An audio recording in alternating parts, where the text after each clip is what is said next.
Bueno, muy buenos días todos. Bienvenidos a este encuentro con el doctor Rómulo Lander, que organiza la Biblioteca Virtual de Psicoanálisis. El motivo es sencillo. Rómulo Lander nos ha dado acceso libre a mucho de su material y queremos hacer un reconocimiento a esta generosidad. Por eso es que los hemos invitado a Rómulo y a ustedes a tener este encuentro. Como ustedes saben, la Biblioteca Virtual de Psicoanálisis es dependiente de FEPAL. FEPAL es quien la coordina y tenemos una plataforma de acceso completamente libre a quien desee ingresar a ella. En la actualidad tenemos 12,500 artículos completos, libros o revistas. Libros y revistas, y ahora estamos integrando también podcasts. Entonces los invitamos a que estén utilizando la biblioteca, que es diseñada para ustedes, y me voy a permitir invitar al doctor Andrés Gaitán a que nos haga la inauguración oficial de este evento. Y después regreso yo. Bien, muchas gracias, Luis Armando. Buenos días, doctor Lander. Buenos días a todos, bienvenidos. Soy Andrés Gaitán, presidente de la Federación Psicoanalítica de América Latina. Y a nombre de la comisión directiva quiero darles a todos la bienvenida a este webinar que dirigirá el doctor Rómulo Lander. Y además un merecidísimo reconocimiento a él, a su persona, como dijo Luis Armando, por su gran generosidad al dar uso libre a sus libros para que los miembros de las instituciones de FEPAL, para que sobre todo los analistas en formación puedan tener acceso a este material tan importante de una persona que es realmente un representante destacadísimo de la región norte y del psicoanálisis en el momento actual, como es el doctor Lander. En la sociedad a la que yo pertenezco, la Sociedad Psicoanalítica de México, se le tiene un gran respeto y un gran cariño. Él formó parte del grupo de la IPA, que participó cuando estábamos siendo aceptados como sociedad por parte de la IPA en la transición de sociedad provisional a sociedad permanente. Y en nuestra sociedad se le reconoce muchísimo su gran conocimiento y se le agradece y se conoce su generosidad. No nos sorprende este acto de ahora. Aprovecho para felicitar también la gran labor que ha hecho Luis Armando González y todo su equipo en la Biblioteca Virtual de Psicoanálisis para motivar a personas de la talla del doctor Lander a que participen con sus trabajos para poder tener acceso a este conocimiento, acceso libre. En esta ocasión nos va a presentar un trabajo el doctor Lander que es ¿qué son las estructuras clínicas? Excelente idea, a lo mejor hasta puede servir para pensar en términos del Congreso en porvenir en septiembre, transitoriedades e incertezas. No sé si el concepto de estructuras clínicas ha ido modificándose a través del tiempo, podemos ver el tránsito que ha tenido hasta lo que nos comente él hoy. En fin, creo que será muy interesante su presentación, no quiero tomar más tiempo. Bienvenidos todos y disfrutemos mucho esta presentación del doctor Lander. Gracias.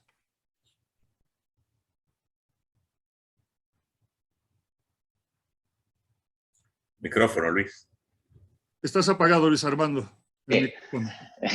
Gracias, Andrés. Este evento lo organiza BBC Norte, que está a cargo de Guillermo Garrido, pero cuenta con el apoyo de todo nuestro equipo de BBC, de Débora Alexander, de Solange Taroque, de Carmen Maldonado. Fuimos los que hicimos que este evento se hiciera realidad. Me voy a permitir presentar al doctor Rómulo Lander. Él es médico psicoanalista venezolano, dedicado a la práctica del psicoanálisis y pertenece a la Sociedad Psicoanalítica de Caracas. Es analista didacta en el Instituto Psicoanálisis de la Sociedad Psicoanalítica de Caracas. Es miembro activo de la Asociación Internacional de Psicoanálisis, IPA, y de la Federación Psicoanalítica de América Latina. Fue psiquiatra egresado de la UCB en el 67 y psiquiatra de adultos a infantil egresado de Harvard University en 1970. Ejerce funciones de enseñanza y supervisión clínica en varios posgrados universitarios de Caracas. Ha ejercido funciones administrativas en instituciones psicoanalíticas a nivel nacional y latinoamericano y mundial. Ha publicado más de 200 artículos psicoanalíticos en revistas nacionales e internacionales y ha publicado 11 libros en español y uno en inglés. Bueno, pero además quiero decirle que de esas publicaciones nosotros contamos con 214 en 25 revistas diferentes. De esos artículos son 192 en español, 14 en portugués y 5 en inglés, más algunos de sus libros completos, que se convierte el doctor Rómulo Lander en uno de las personas que más material tenemos en la biblioteca. Tanto en mención, porque la biblioteca funciona en dos aspectos. Tenemos la mención de artículos para los investigadores y textos completos. En la actualidad, en revistas tenemos 36 textos completos del doctor Lander, o sea, que es un asiduo partícipe de la BBC. Bienvenido, doctor. Lo escuchamos. Si gustan apagar todos sus micrófonos para no tener ruido. Muy bien.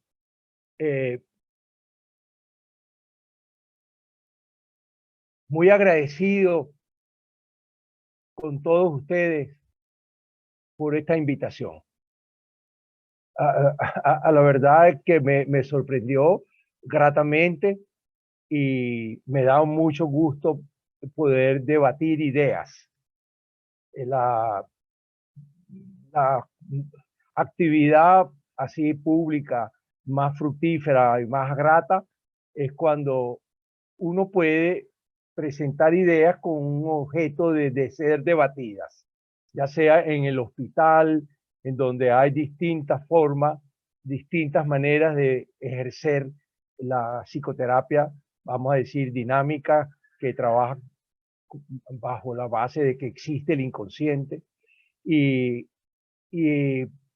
debatir las ideas que uno presenta. En este caso, yo tengo 30 minutos para presentar muy resumidamente cuáles las ideas en relación a esta materia de las estructuras clínicas inconscientes.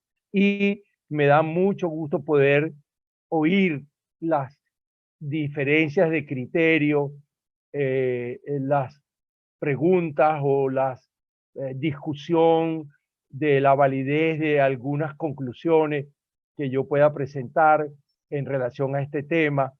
Y ahí ese debate de ideas es lo más fructífero. Afortunadamente, este texto está escrito y ustedes pueden pedirlo a FEPAL, también se lo pueden pedir a Vivipsil, me lo pueden pedir a mí por correo electrónico y está disponible. Es una libre circulación este texto. Las ideas que les quiero presentar son ideas, vamos a decir, que han evolucionado con el curso de los últimos 100 años y por lo tanto las novedades o las últimas ideas en relación a la estructura son debatibles. Y de ese debate se adelanta más todavía en la presentación teórica del funcionamiento de la mente humana. Las estructuras clínicas inconscientes a las cuales nos vamos a referir son a las estructuras mentales, las estructuras psíquicas. Allí hay dos conceptos, dos palabras que es bueno precisar un poco y claro quedan abiertas a la discusión posterior. Una es que ¿qué es la estructura en este caso? Cuando uno habla de estructura psíquica, ¿qué quiere decir con la palabra estructura?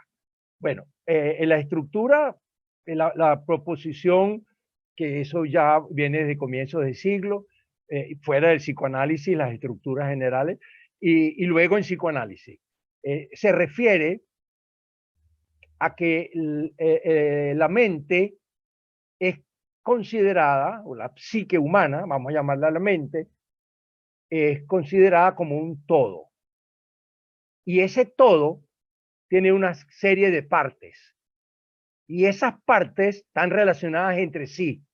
Y cuando se cambia algún elemento de una de las partes, afecta el todo de la estructura. Y entonces ese es el concepto de estructura, formado por partes que están relacionadas y que interdependientes entre sí. Esas partes se caracterizan porque tienen funciones. Y son las distintas funciones de esas partes las que pueden presentar alteraciones. Y entonces cualquier alteración de las partes en su función altera el resto de la estructura. Entonces ese es el concepto de la estructura. Pero el título dice estructuras clínicas inconscientes. Ese es el título. Entonces, de la segunda palabra es clínica. En esta palabra me voy a referir a que el funcionamiento de la mente concebida como una estructura, como un todo, se va a manifestar en las actividades de la persona. Cómo funciona su mente, sus pensamientos, sus percepciones, su juicio de realidad, sus conclusiones. Y esas son el funcionamiento de la mente que permite ser escuchado, identificado en una conversación. Allí hay una manifestación visible de cómo está funcionando la mente del otro. Allí aparece la palabra clínica. Es clínica porque es visible. Me refiero no con la vista, es identificable, porque la vista está incluida, pero también en lo más importante el sonido, las palabras que dice, cómo las dice, la significación del diálogo a través de las palabras, pero también la gestual, el movimiento, las acciones, las consecuencias de las acciones, etc.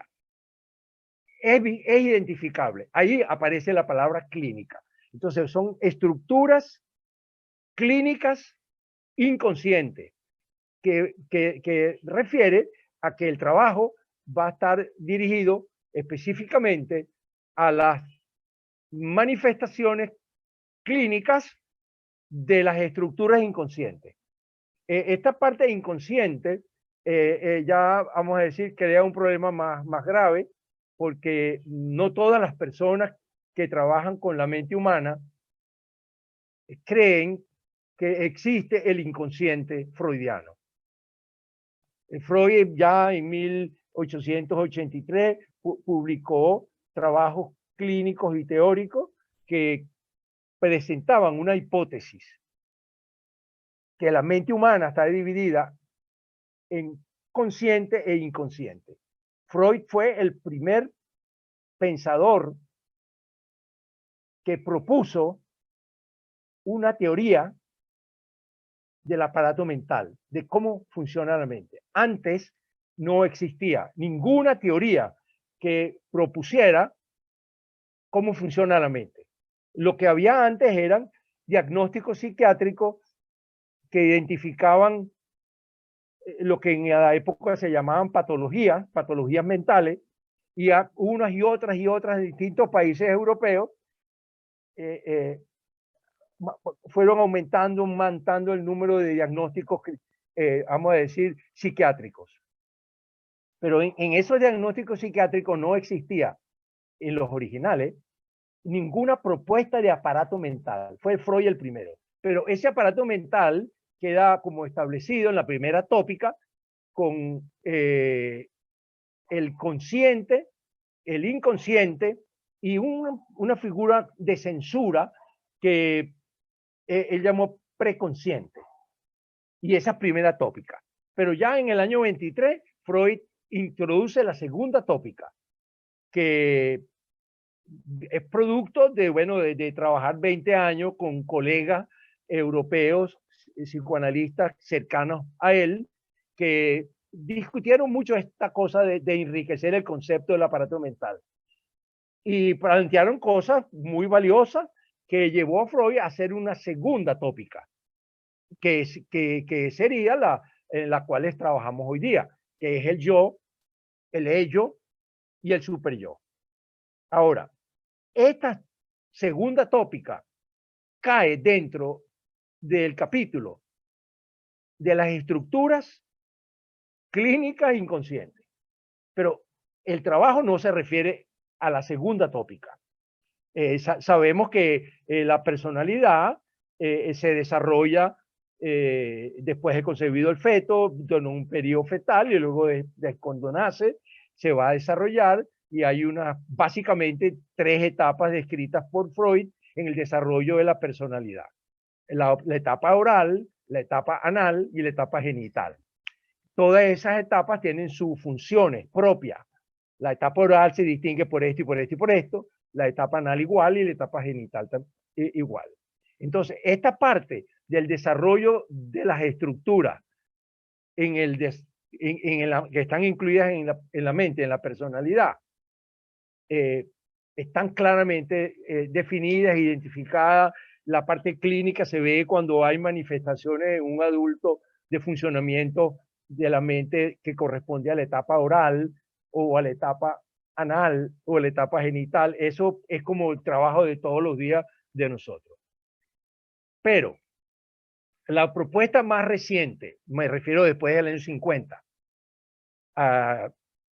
refiere a que estas 3 estructuras del desarrollo de la personalidad se pueden organizar de 3 maneras diferentes, según las experiencias que el niño va a tener en la temprana infancia.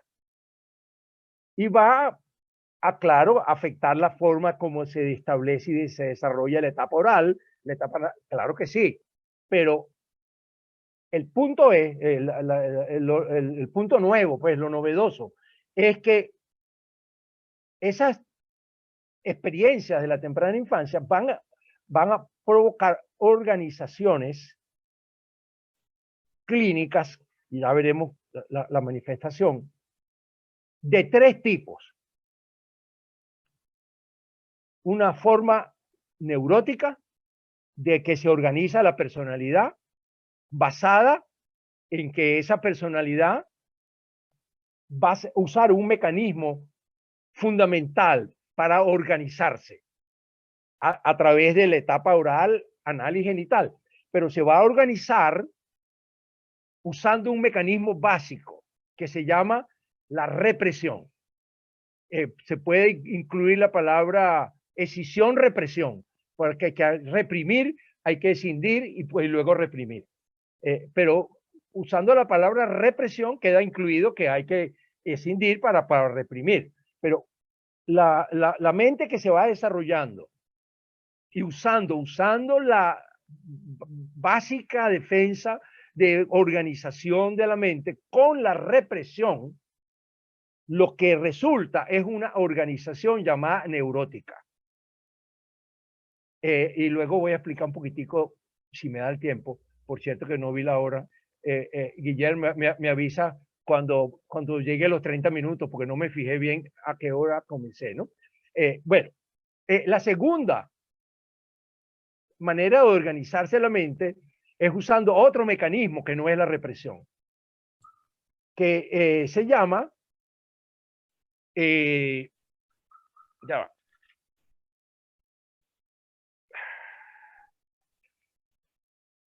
Voy a plantear el segundo en la forma de la psicosis, en la organización psicótica. Esta palabra puede llevar a confusión porque cada quien tiene una idea de que cómo es la psicosis y qué es la psicosis. No, vamos a solamente en forma elemental diferenciar el funcionamiento neurótico con pleno juicio de realidad y el funcionamiento psicótico que afecta el juicio de realidad. Bueno, en la estructura mental que usa el mecanismo de la forclusión del nombre del padre, voy a explicar esto, lo vamos a llamar estructura clínica psicótica, pero no tiene que tener una producción clínica psicótica abierta. No estamos hablando de la psicosis del diagnóstico psiquiátrico, no. Es un funcionamiento que parece neurótico, igualito que el neurótico, pero el mecanismo que está usando no es la represión, está usando la forclusión del nombre del padre. Y cuando el desarrollo de la personalidad pasa a las 3 etapas, oral, anal y genital, basado en el funcionamiento de la forclusión del nombre del padre, esa organización mental que va a funcionar, vamos a decir, adecuadamente, socialmente, es una organización psicótica, aun cuando no tenga ninguna problema de adaptación social y respeta las leyes de la sociedad y no provoca problemas, vamos a decir, mayúsculo en el funcionamiento social. O sea que no se reconoce diferente al neurótico. Solamente en la entrevista y uno ve los mecanismos mentales que están funcionando en su mente, uno se da cuenta que no es neurótico, que eso es un funcionamiento de forclusión del nombre del padre. Ahí hay una estructura psicótica. Quisiera gastar unos minuticos en explicar qué es la forclusión del nombre del padre, porque no es un concepto que se maneja frecuentemente y ni tampoco es fácil. La forclusión, la primera palabra, la forclusión es un mecanismo mental que escribió Freud y refiere a cuando la persona acepta la realidad o no acepta la realidad. Y en la forclusión queda reprimido, pero a la vez está consciente. Entonces, ahí hay una dificultad muy grande para poder lograr un desarrollo de la personalidad igual que en el neurótico. No es igual. Entonces, el nombre del padre refiere a la autoridad paterna, refiere al que define lo que es bueno y lo que es malo.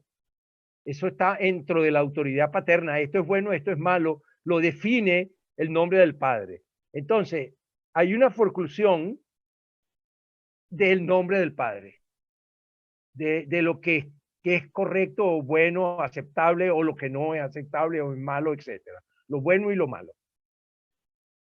Y hay un desarrollo de la personalidad a lo largo de la vida basado en la forclusión del nombre del padre. Y eso es un problema. Esa persona, cuando por circunstancias de la vida entra en un estado de angustia muy fuerte y hay una regresión mental, produce clínica psicótica abierta. Ok, la tercera, la neurótica, la psicótica y la perversa.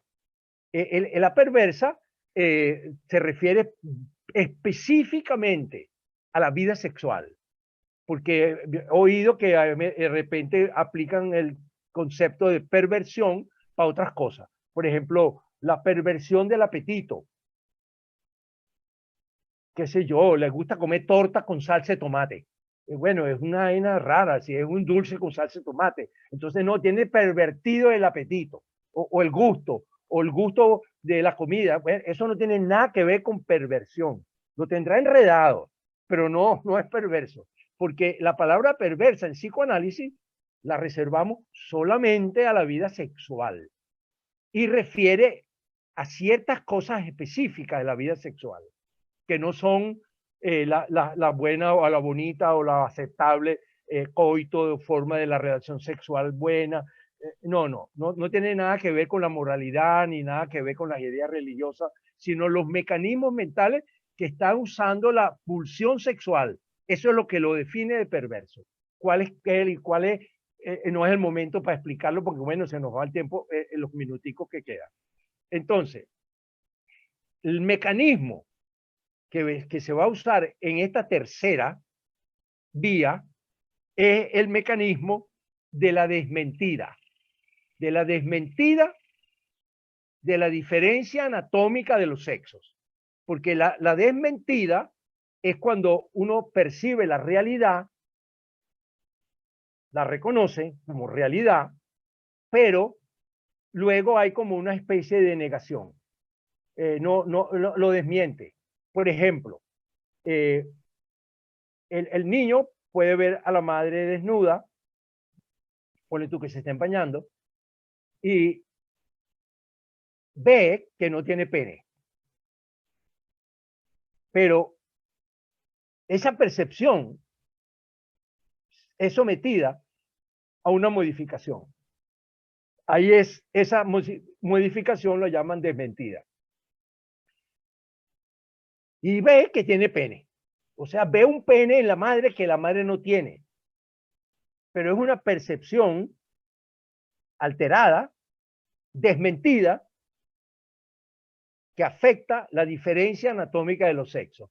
Porque los sexos se van a dividir en los que tienen pene, que son masculinos, y los que no tienen pene, que son femeninos. Dejando la puerta abierta a otro tema, que es la nueva orden de géneros.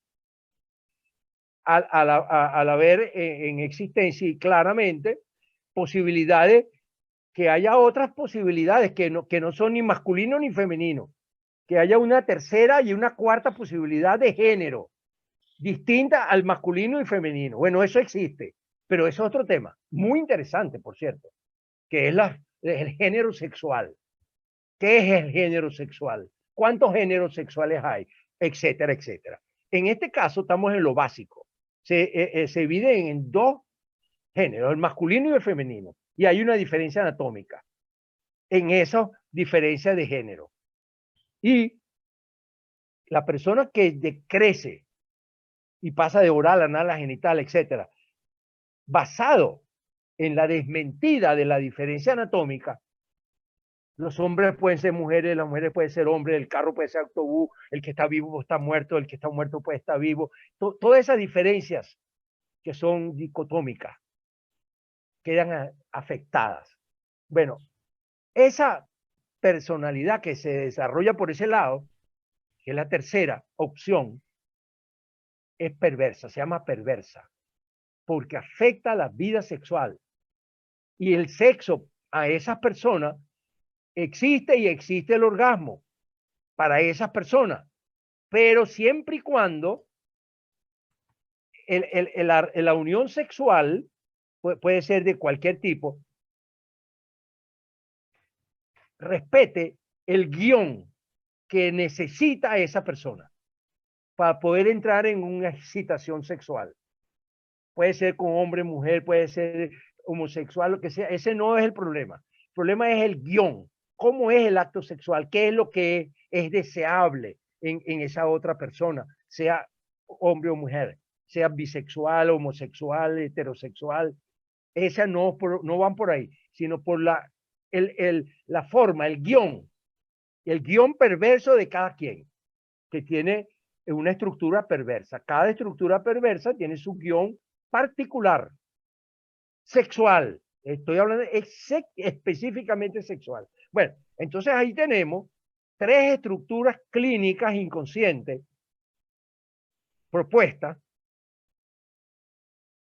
la estructura neurótica, la estructura psicótica y la estructura perversa.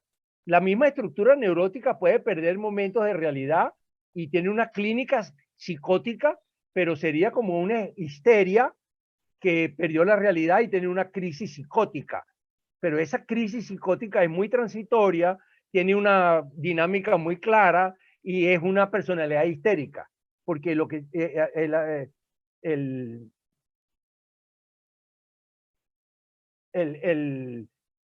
aquí me distraje con este letrero que Andrés Gaitán se está despidiendo. Y entonces, bueno, perdí el hilo porque estuve leyendo que Andrés se está yendo.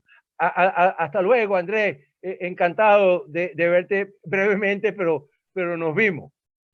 Chao. Entonces, bueno, estas tres estructuras no tienen que ver con el diagnóstico psiquiátrico. Que si es una persona que pierde la realidad y tiene ciertos otros síntomas alucinatorios, delirantes, etcétera, con certeza, bueno, es una estructura psicótica desde el punto de vista psiquiátrico.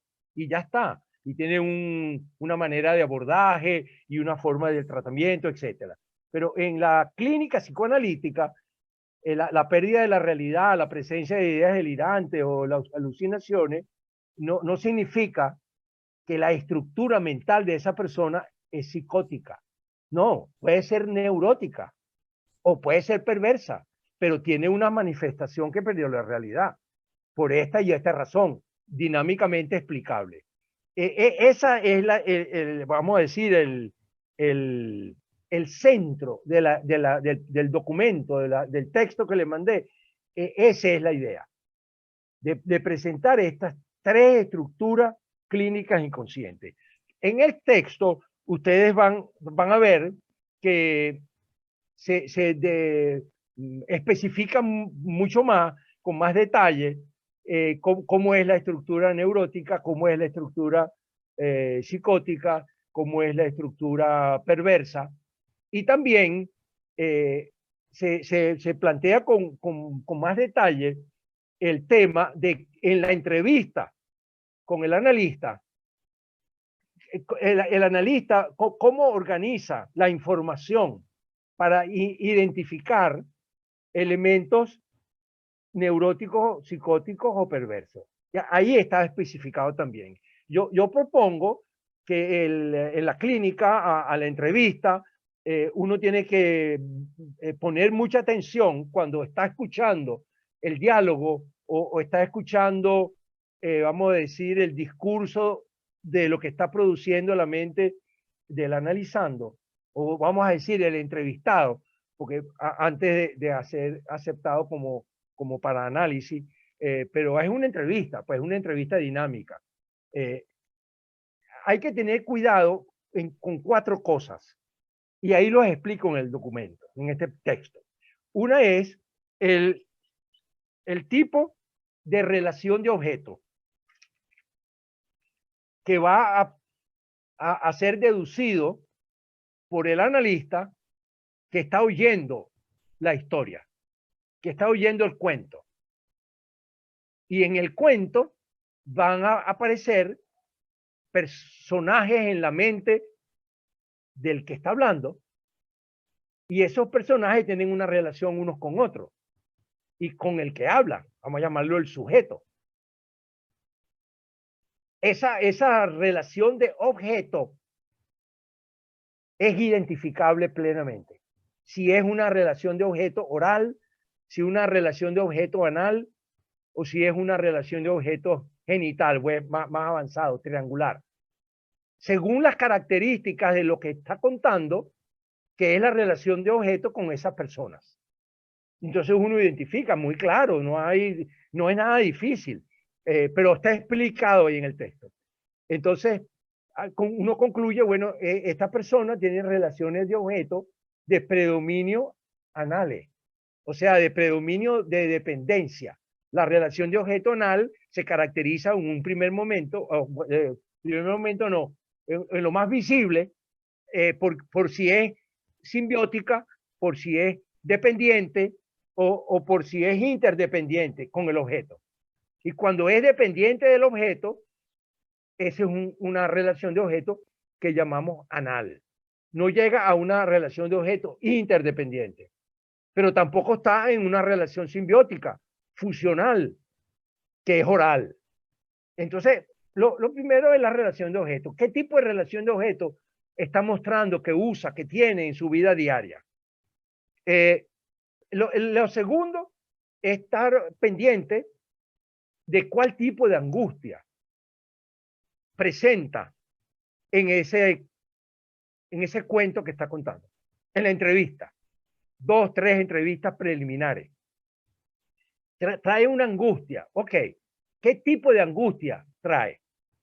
Y entonces el tipo de angustia básicamente es 3.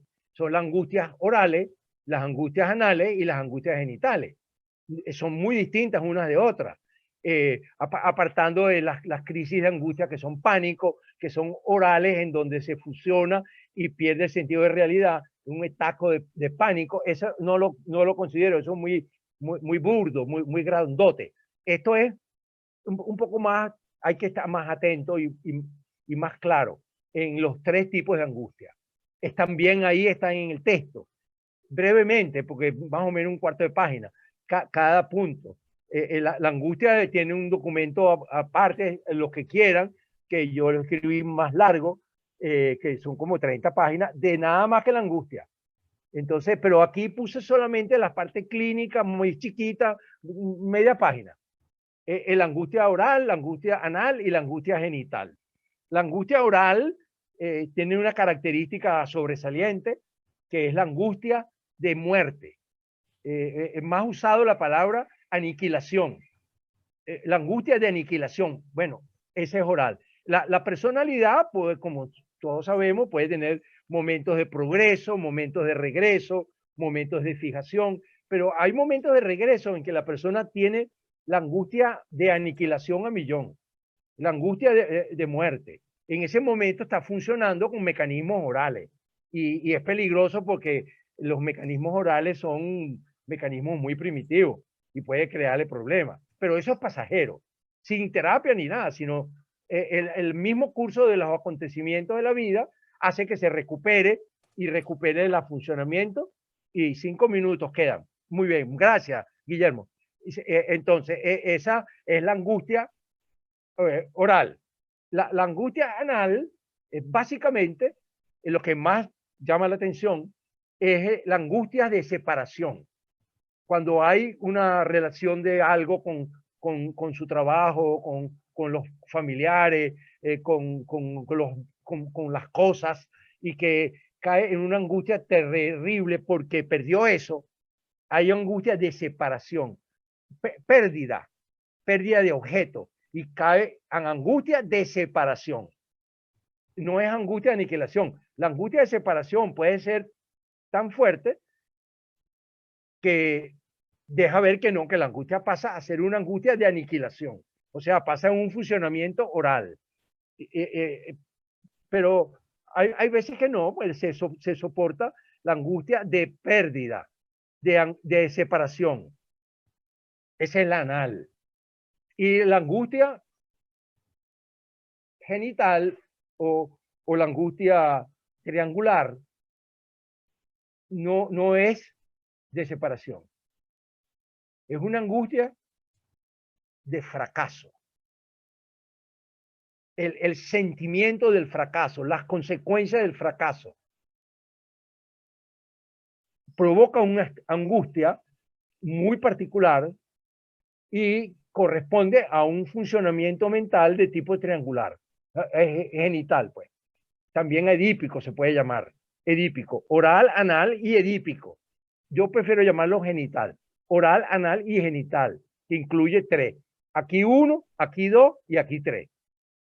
Me refiero a la relación de objeto dominante en el oral, es simbiótica, o sea, es 1. Aquí es dependiente, 2. Y aquí es triangular, interdependiente, negociable. Es el nivel de funcionamiento más avanzado, que es el nivel genital, edípico, triangular, etc. Ahí también está muy claro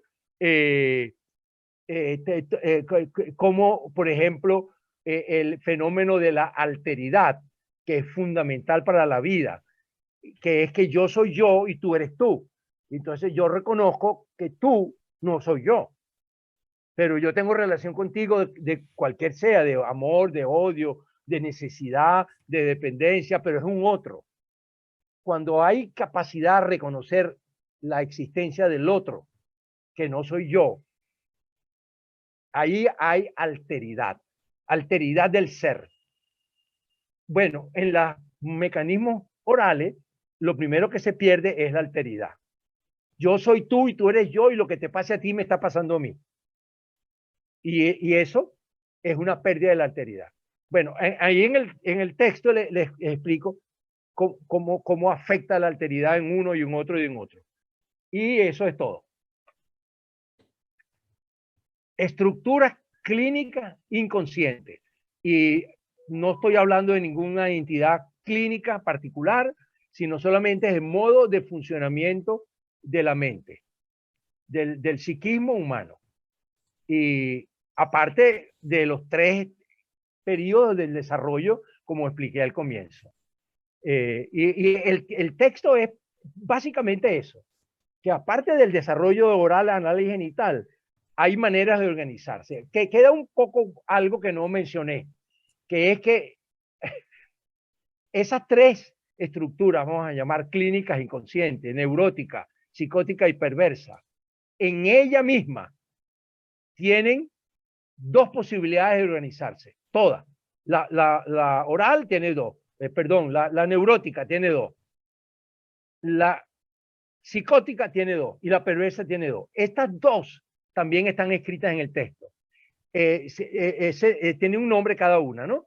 Esta manera de organizarse el funcionamiento neurótico, por un lado, es imaginario, vamos a decir, narcisista, con mecanismos narcisistas. Y por otro lado, se pueden organizar con un predominio simbólico, que serían mecanismos un poco más avanzados de los mecanismos narcisistas. Pero esto mismo puede ocurrir con la organización psicótica y también puede ocurrir en la organización perversa. Eso también está en el texto. Ok, muy bien. Déjeme callarme para poder abrir el debate. Y Gracias, Rómulo. Preguntas, comentarios, desacuerdos. Bienvenidos todos. Muchas gracias, Rómulo. Muy claro, muy didáctico tu exposición sobre este tema central y que se presta tanto a confusiones terminológicas, muchas veces entre los propios analistas, ¿no? Ahora entonces podemos escuchar preguntas, comentarios, como invitó Rómulo. Pueden hacerlo por aquí, por el chat. Así que está abierta la participación de cualquiera que desee decir lo que quiera.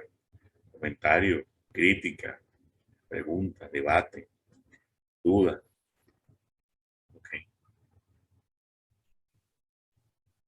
A ver, Luis Armando abre operaciones y le pregunta a Rómulo, además que darle las gracias, decirle que estuvo muy interesante. Pregunta si la experiencia del psicoanálisis tiene incidencia en la estructura. Ok. Muy clara pregunta. Sí. Voy a ilustrar un poco la pregunta para responderla. Pregunta, ¿es la estructura modificable por la acción de la terapia analítica?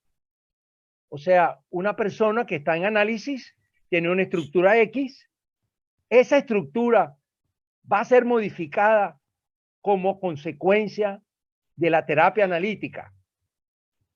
Esa es otra manera de preguntar lo mismo. Es la misma pregunta. La respuesta, la estructura no cambia.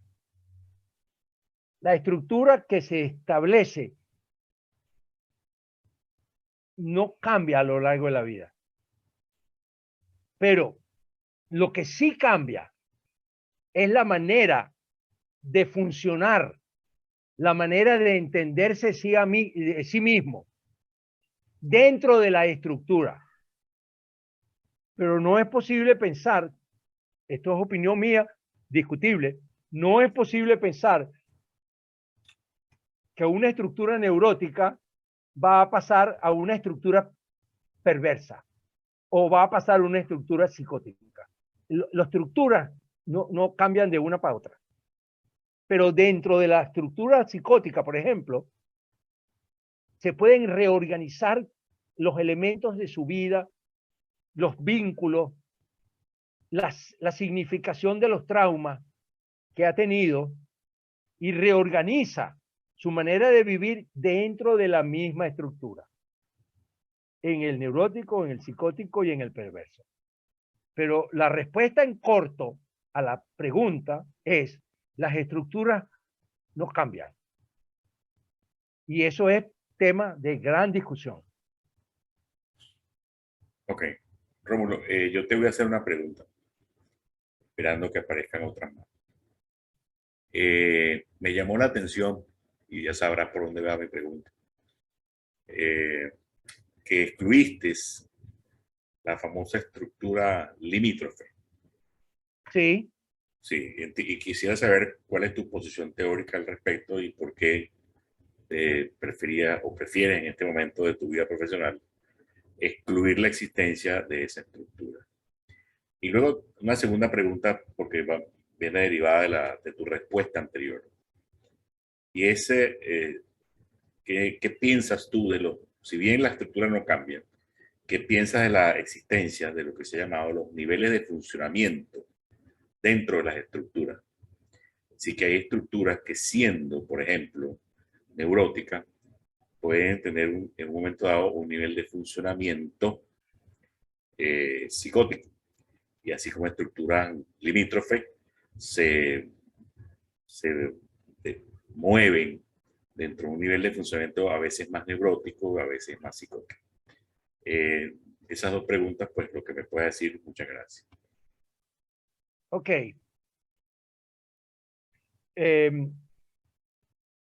Fíjate que las dos preguntas están relacionadas, pero hay que abordarlas para responderlas de una manera coherente, distinta. O sea, Okay. Vamos a la primera. Bien. ¿Cuál es la primera, Guillermo? ¿Por qué excluiste las estructuras limítrofes de tu texto y de tu posición la teórica? borderline. Ok. Cuando tú leas el texto, hay una parte donde menciono la estructura borderline, porque sí es como inevitable.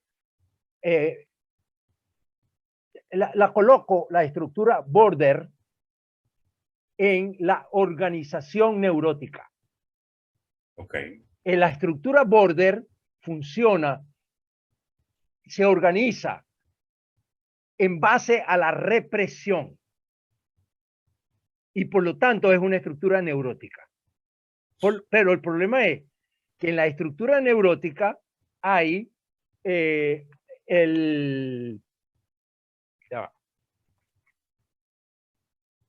en la estructura neurótica hay dos opciones. La opción de funcionamiento narcisista y la organización de funcionamiento edípica, dentro de la misma estructura neurótica. Entonces, cuando la estructura neurótica está funcionando a un nivel narcisista, que son nivel oral, primitivo, en donde la relación de objetos es básicamente simbiótica y donde la angustia que se presenta allí es una angustia de muerte, o sea, una angustia aniquilatoria, allí el funcionamiento mental va a ser afectado y sobre todo el juicio de realidad. Se pierde o se disminuye mucho el juicio de la realidad. Allí la clínica, la persona que muestra, vamos a decir, su condición de vida en una forma absurda, tiene problemas con los familiares y con el trabajo, con el mundo externo, cae en lo que llaman borderline, porque ese diagnóstico, que es un diagnóstico americano, se originó porque a veces funcionan como neuróticos y a veces funcionan como psicóticos. Depende del día, depende de las circunstancias. Entonces, están en el borde, ni son neuróticos ni son psicóticos, pero pueden ser uno o puede ser otro. Y esa característica de oscilación de uno mundo con el otro, entonces, bueno, le pusieron que está en el borde. En el borde en español o en inglés es borderline. En español le decimos limítrofe. Es estructuras limítrofes, sí.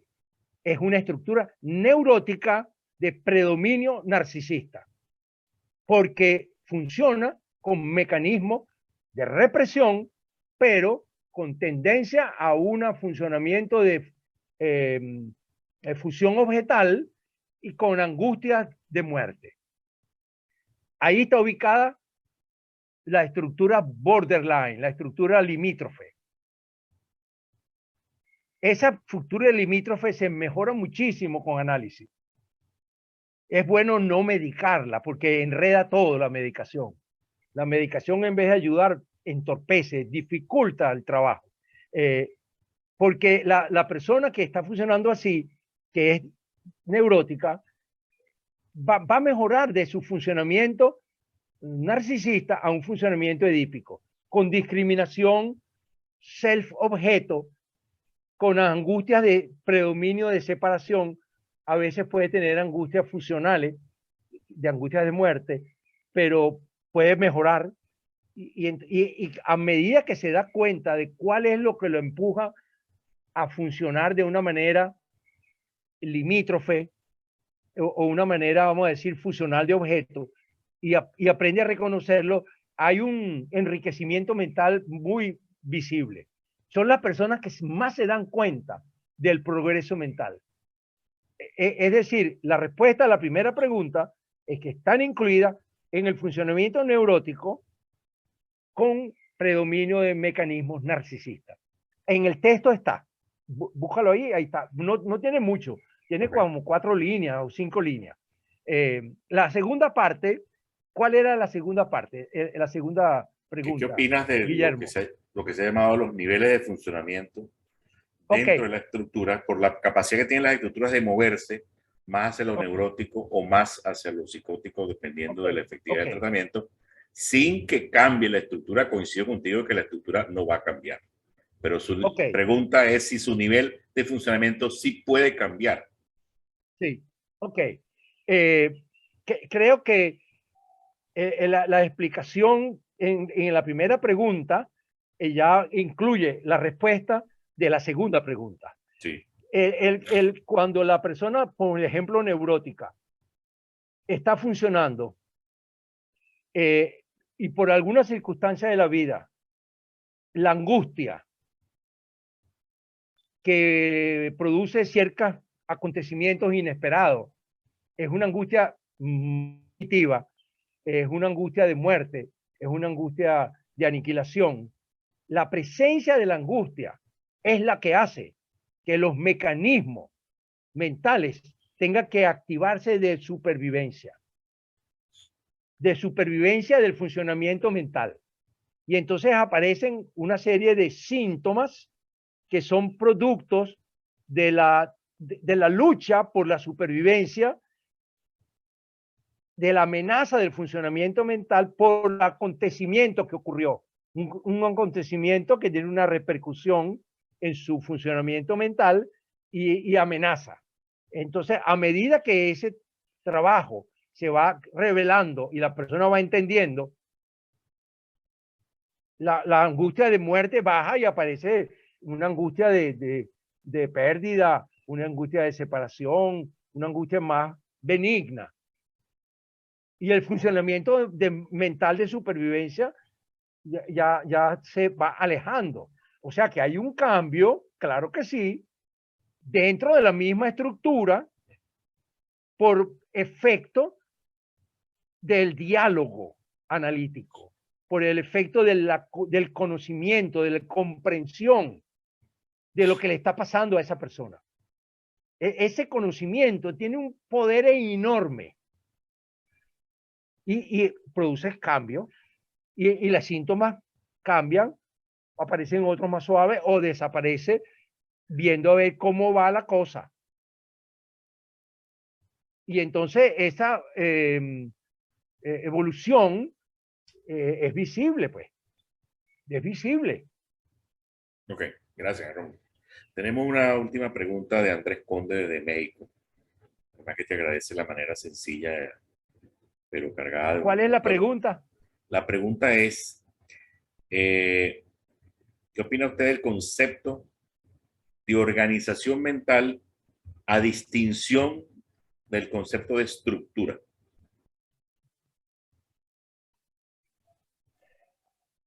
Bueno, fíjate, yo creo que es útil mantener, bueno, beneficiarse del concepto de la organización mental. Y no hay contradicción en, vamos a decir, estudiar o ampliar el concepto de las estructuras clínicas inconscientes. No vas a encontrar, vamos a decir, conflicto con un concepto con otro. No, son complementarios. El concepto de organización de la mente permite estudiar a través de la idea de dividir en partes el funcionamiento de la mente. Entonces, la organización mental se puede organizar de una manera si el eje de diferencia va a ser lo que es la conciencia, el mundo de la conciencia, cómo funciona. Y entonces tú tienes aquí la atención, la memoria, la concentración, la capacidad de juicio. Eso está en el mundo consciente. Si uno quiere usar esa, pero después uno dice, bueno, vamos a usar otra guía. ¿Cómo es la organización del aspecto inconsciente de la mente? No significa que están separados o que uno es más importante que el otro. No, nada de eso. Son aspectos de la mente que se pueden artificialmente estudiar por separado. Entonces, en el inconsciente tú vas a encontrar que en el inconsciente hay una cosa que se llaman las pulsiones, que es el empuje a la vida. Es una energía. La pulsión es una energía. La primera pulsión es la energía de vida, la energía que mueve a hacer cosas, mueve a buscar y poder mantener vivo el cuerpo con las necesidades de oxígeno, alimentación y todo lo que quiera, pero también las necesidades afectivas, etcétera. Y hay otra pulsión que es la pulsión de muerte. Ese es un enredo, porque el mismo Freud en el trabajo más adelante, ya después de haber introducido la pulsión de muerte, la relaciona con la destructividad humana. Y en las primeras versiones de la pulsión de muerte, no. La pulsión de muerte era que la energía, a medida que se consume, se va acercando a su final. Es como la vida, uno va pasando años y años y años, pero a medida que uno vive, se está muriendo, porque quedan menos años. Entonces, ese concepto de la pulsión que lleva a la vida y la pulsión que se está muriendo, es distinto a la conexión con la agresividad. Pero ahí se discuten cosas porque se está discutiendo cómo está organizada la mente. Y puedes hablar de esta pulsión y puedes hablar de la otra pulsión, que son inconscientes. Pero también tenemos los elementos reprimidos. Y eso lo podemos hacer porque estamos hablando de una manera ya, que voy a quitar el letrero. Una manera de organizar la cosa. Cuando hablamos de estructuras, ya no estamos hablando de la organización de la psique, sino estás hablando de las estructuras que existen. ¿Cómo se puede, vamos a decir, inventar que hay estructuras? ¿Y cuáles son esas estructuras? ¿Y en qué consisten? En el funcionamiento de la psique. No son funciones, sino maneras de cómo se va a funcionar la mente. Entonces ahí aparecen las estructuras, pero se complementan con el estudio de la organización de la psique. Déjame ver qué escribieron aquí. Muy bien. Rómulo, también te hace la pregunta al mismo Andrés Conde de México, que en qué momento de la obra de Freud se habla de forclusión. Porque se habla de ¿qué? De forclusión. Ah, de forclusión. No te sé decir el trabajo de Freud, en la cual lo dice. Lamento no tenerlo en la memoria. Ok. ¿Qué dice Clelia? Que no oí. ¿Puede repetir?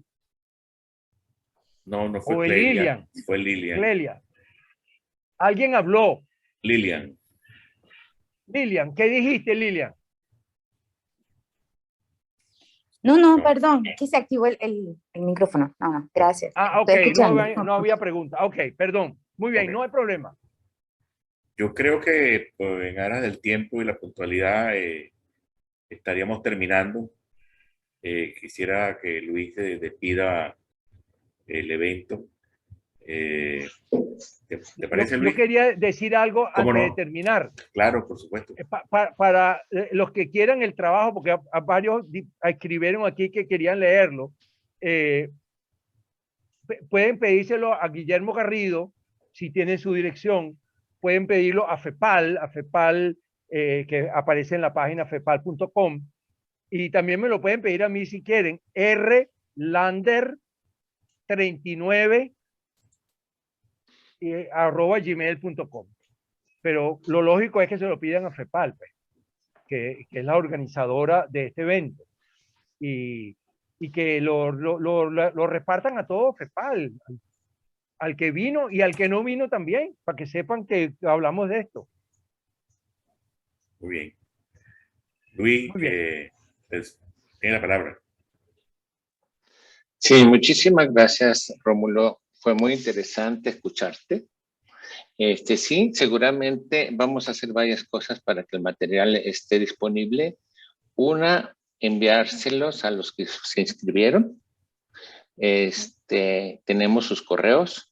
Guillermo ahorita también nos daría su correo donde a él le pueden pedir a él el material. La otra, subirla a la propia plataforma de la BBC, ¿no? Que esté con el material que ya tenemos ahí tuyo.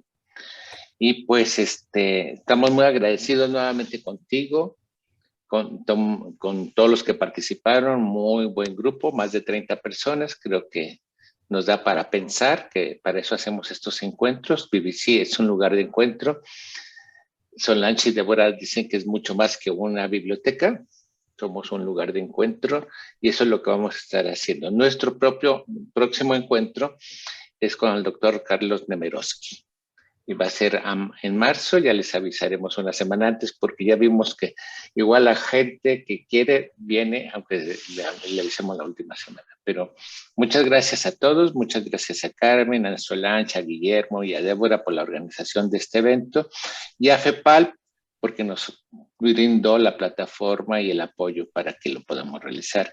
Y sobre todo, muchas gracias a ti, Rómulo Lander, por tu generosidad de transmitirnos tus conocimientos. Muchas gracias, Rómulo. Un abrazo. Que estés bien. Gracias a todos ustedes y estoy a la orden para una segunda visita. Otro tema, otra cosa. Okay. Hay mucho que hablar. Más adelante, más adelante. Más adelante. No hay problema. Es muy cómodo para mí hablar estas cosas. Es agradable. Lo que sí me gustaría que fuera la discusión más larga. Si yo tengo 30 minutos, de ser una discusión de 1 hora. O sea, el doble de la presentación. Sería mi gusto. Para poder oír, vamos a decir, comentarios, tú sabes, conversaciones del tema, etcétera. Que no tenga que ser tan preciso. Y que puedan hablar o oírlo, la voz, que nos oigamos, etcétera. Más adelante yo estoy disponible cuando ustedes quieran. Bueno, muchas gracias a todos Rómulo. ustedes. Chao.